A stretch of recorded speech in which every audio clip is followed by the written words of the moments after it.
हुआ परदेस रे, ये देश हुआ परदेस। मैं तो चली रे पिया के देश, मैं तो चली रे पिया के, मैं तो चली रे पिया के, मैं तो चली रे पिया के। बेटी कहती है, हे बाबू हे पिता, बहन और भाई दो थे, भाई को पूरी सुख सोहरत दिया आपने, पर मुझे घर से निकलने भी इनकार कर दिया। हर हमेशा मुझे एक बंधन में रखा, मुझे डांटते रहे, मुझे फटकारते रहे।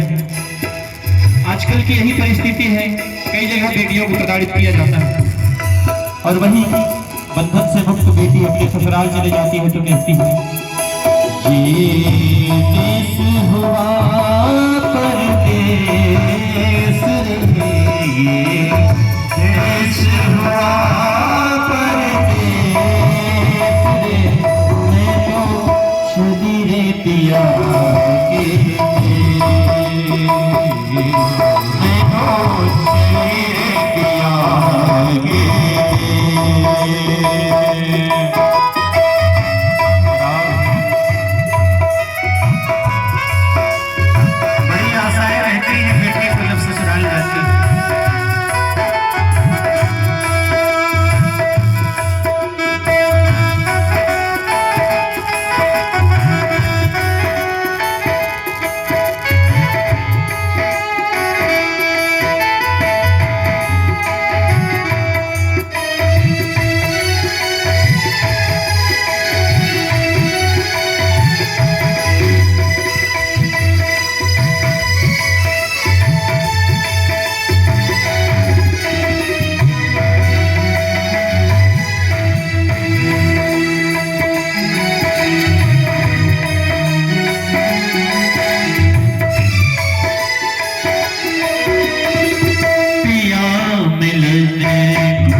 पितृभ्यां प्रस्थिते साध्वी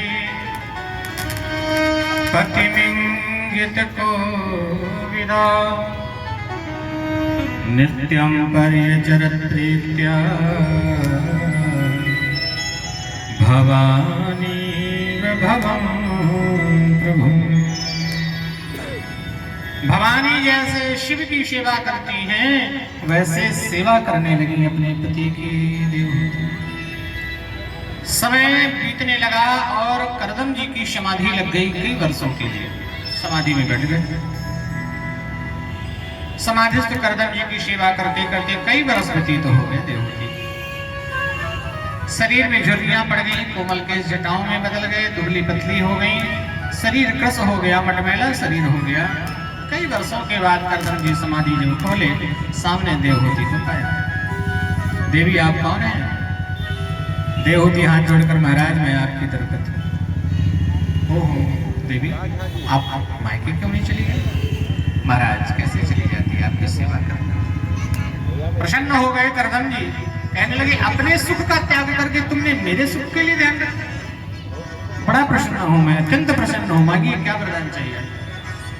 तुष्टोऽहमद्य तव मान विमान दाया शुश्रूषया परमया परया च भक्त्या यो देहि नामयमतीव सुहस्व देहो नावेक्षितः समुचितः क्षपितुं मदर्थे।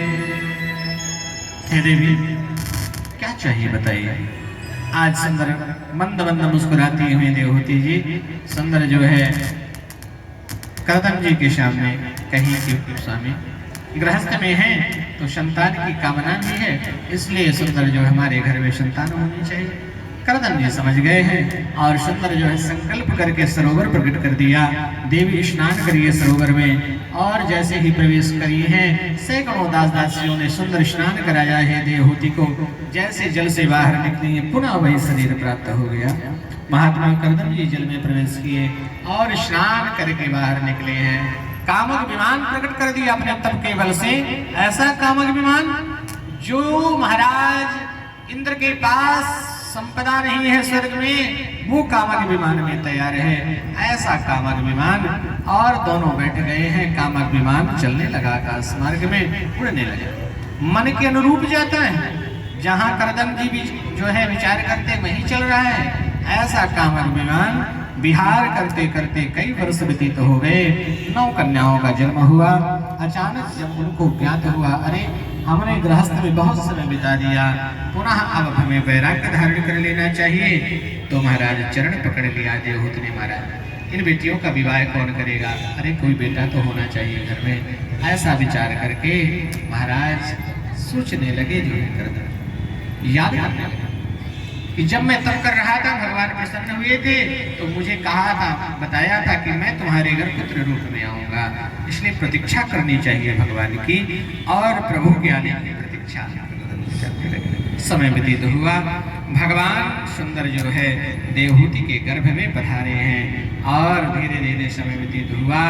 भगवान गर्भ से देवहूति के कपिल रूप में अवतार लिए। बोलिए कपिल भगवान की जय।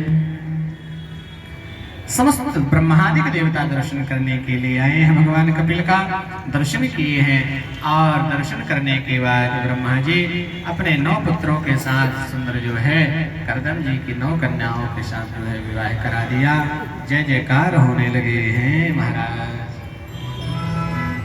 अब अकेले घर में देवहूति और महात्मा कपिल करदम जी भी तपस्या करने के लिए चले गए। तपस्या करने के लिए करदम जी चले गए।